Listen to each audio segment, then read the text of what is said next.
어제에 이어서 오늘 우리가 읽은 이 27장에서도 욥의 반론이 계속해서 이어집니다. 하지만 이 욥의 오늘의 반론은 앞장과는 약간은 다른 성격을 갖고 있는데, 우선 1절 말씀을 보면 우리말 성경에는 욥이 또 풍자하여 이르되라고 되어 있습니다. 근데 여기 풍자라고 번역한 히브리어 단어는 마샬이라고 하는 단어를 사용합니다. 이 마샬이라고 하는 단어는 욥기, 시편, 전도서와 함께 이 지혜 문학에 속해 있는 성경 잠언의 제목이기도 합니다. 그래서 오늘의 이 말씀은 욥이 단순히 자신의 처지를 토로하거나 친구들의 말에 대답하는 그런 형식이 아니라 오히려 한 걸음 더 나아가서 그가 가진 지혜의 말로 친구들을 가르치고 또한 자신의 온전함을 밝히고 있는 그런 말씀이라고 할 수 있습니다. 우리가 가진 이 생명의 삶에서는 이 구절을 욥이 계속해서 비유를 들어 말했다라고 번역이 되어 있는 것을 보게 되는데, 이것은 욥의 발언에 이 친구들이 더 이상 자기들의 변론을 대답을 하지 못하자 그 친구들 모두에게 지혜의 말로 충고했다라고 볼 수 있는 것이죠. 욥은 이 충고를 하면서 가장 먼저 하나님의 이름으로 맹세를 합니다. 그런데 그가 이 맹세의 대상으로 삼은 하나님을 가리켜 뭐라고 말하느냐면, 나의 정당함을 물리치신 하나님, 나의 영혼을 괴롭게 하신 전능자라고 하나님을 고백합니다. 욥에게 있어 아직까지 하나님은 자신에 대해서 부당하게 대하시는 분, 악인이 당해야 할 재난을 자기에게 주시는 그런 분이셨습니다. 그렇기 때문에 여전히 하나님을 향한 서운함도 남아있고, 그렇기 때문에 그는 혼란스럽기도 합니다. 그래서 그의 감정이나 그의 말이 신앙을 고백하다가도 고통을 토로하고, 또 반대로 절망을 말하다가도 소망으로 가득 차지는 그런 모습을 보이기도 하는 것이죠. 그러나 그럼에도 이 욥에게 있어서 여전히 가장 높으신 분은 바로 하나님이십니다. 자신의 맹세를 뒷받침할 가장 높은 권세가 하나님이시기 때문에 그는 비록 하나님을 향한 지식이 온전하진 않더라도, 또 하나님을 향한 감정이 온전하진 않더라도 여전히 하나님의 이름으로 맹세를 하고 있는 것입니다. 오늘 이 욥의 맹세에는 또 하나의 중요한 고백이 담겨져 있는데, 욥은 지금 살아계신 하나님을 분명하게 고백하고 있습니다. 우리 성경에는 전능자의 사심을 두고라고 기록되어 있지만, 이 히브리 원문을 보면 살아계신 하나님을 분명하게 고백하고 있는 것입니다. 비록 여전히 자신의 머리로는 이해가 되지 않고, 또 지금의 이 응당한 상황들이 자기에게 합당하지 않다고 여겨지지만, 욥은 여전히 하나님이 살아계시다라고 하는 것을 굳게 믿고, 그렇기 때문에 지금 그분의 이름으로 맹세를 하고 있다는 것입니다. 이것은 지금 모든 것이 흔들리고 무너지는 것 같은 그런 상황 속에서도 욥에게는 여전히 흔들리지 않고 변하지 않고, 또 그 무엇과도 바꿀 수 없는 아주 분명한 한 가지 그의 기준, 그의 믿음이 있었다는 것입니다. 오늘을 살아가는 우리에게도 이처럼 흔들리지 않을 만한 그 무엇인가가 반드시 필요합니다. 주변에서 내게 어떤 말을 하더라도, 또 내가 처한 상황이 아무리 어렵고 힘들어도, 그래서 심지어는 내 스스로 도무지 아무것도 알 수 없고 내 스스로를 도무지 믿을 수 없는 것 같은 그런 혼란한 때를 만날 때에도 우리에게는 변함이 없는 믿음, 그리고 흔들리지 않는 분명한 신앙의 기준이 있어야 한다는 것입니다. 개인적으로 저에게는 그것이 하나님은 나를 사랑하신다라고 하는 것이었습니다. 그래서 신학을 공부하며 의심이 들 때에도, 또 상황과 환경이 나를 가로막는 것 같음을 느낄 때에도, 그리고 관계가 무너짐을 느낄 때에도 여전히 하나님은 나를 사랑하신다라고 하는 그 고백이 있었기 때문에 그때들을 이겨낼 수 있었던 것 같습니다. 여러분들에게도 그러한 흔들리지 않는 기준이 있기를 소원합니다.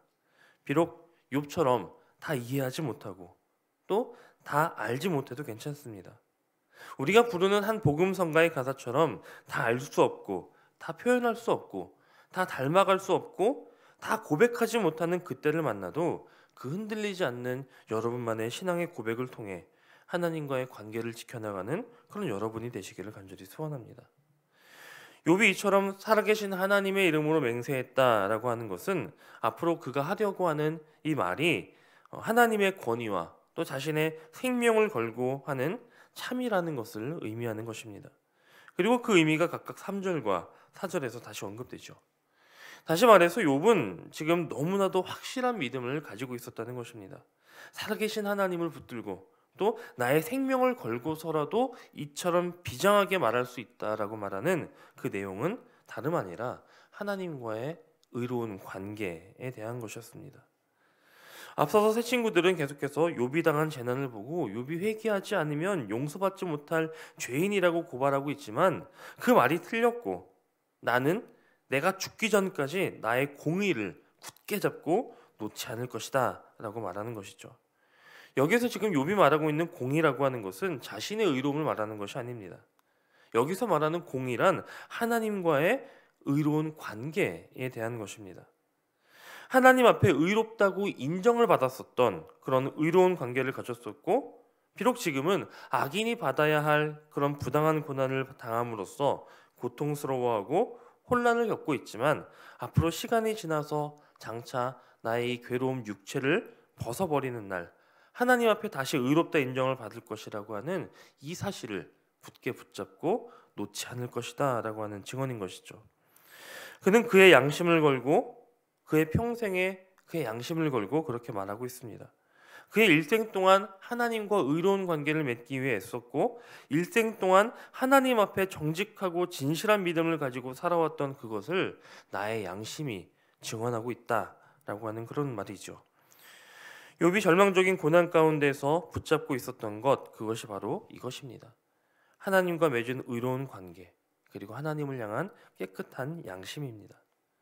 욥은 결코 자신이 본래 의로운 사람이었다라고 말하고 있지 않습니다. 사람은 의로운 존재가 될 수 없다라고 하는 것을 욥은 너무나도 잘 알고 있었던 것이죠.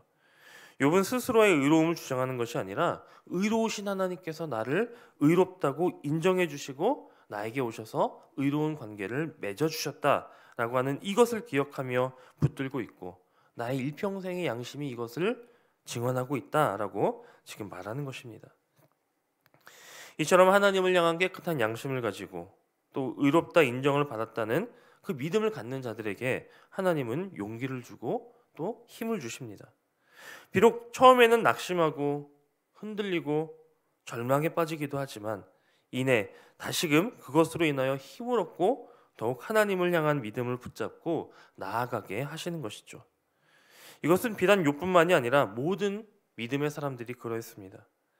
그들은 세상에 있는 것들을 잡으려고 하는 것이 아니라, 세상의 것들을 기준으로 잡았던 사람들이 아니라, 세상이 알지도 못할 뿐만 아니라 세상이 결코 빼앗을 수도 없는 오직 단 한 가지, 그리스도 예수 안에서 자신을 의롭다 하시는 하나님의 의를 단단히 붙잡고 믿음의 길을 걸어갔던 사람들이고, 그 결과로 그들은 그들의 믿음대로 하나님께 인정받는 의인의 대열에 서게 된 사람들입니다. 지금 욥이 그 길을 걸어가고 있는 것입니다. 그리고 우리 역시 그리스도 예수 안에서 우리를 의롭다 하시는 하나님의 의를 붙들고 하나님과 의로운 관계를 맺으며 나아갈 수 있게 되기를 바랍니다. 우리 자신의 의를 붙잡으려 하거나 또는 세상의 어떤 것을 잡으려고 할 때는 우리 역시 무너지고 넘어질 수밖에 없을 것입니다. 하지만 우리가 예수 그리스도 안에서 우리를 의롭다 하시는 그 하나님의 의를 붙잡게 되면 우리는 넘어져도 다시 일어설 수 있는 힘을 얻게 될 것입니다. 오늘 우리에게 그러한 믿음이 있기를 소원합니다. 분명하고도 확고한 믿음을 통해 사방으로 우겨쌈을 당하여도 쌓이지 아니하며, 답답한 일을 당하여도 낙심하지 아니하며, 박해를 받아도 버림바 되지 아니하며, 거꾸로 뜨림을 당하여도 망하지 아니하게 힘주시는 우리 예수님의 생명과 능력을 경험하는 복된 삶이 되시기를 우리 주님의 이름으로 간절히 축원합니다.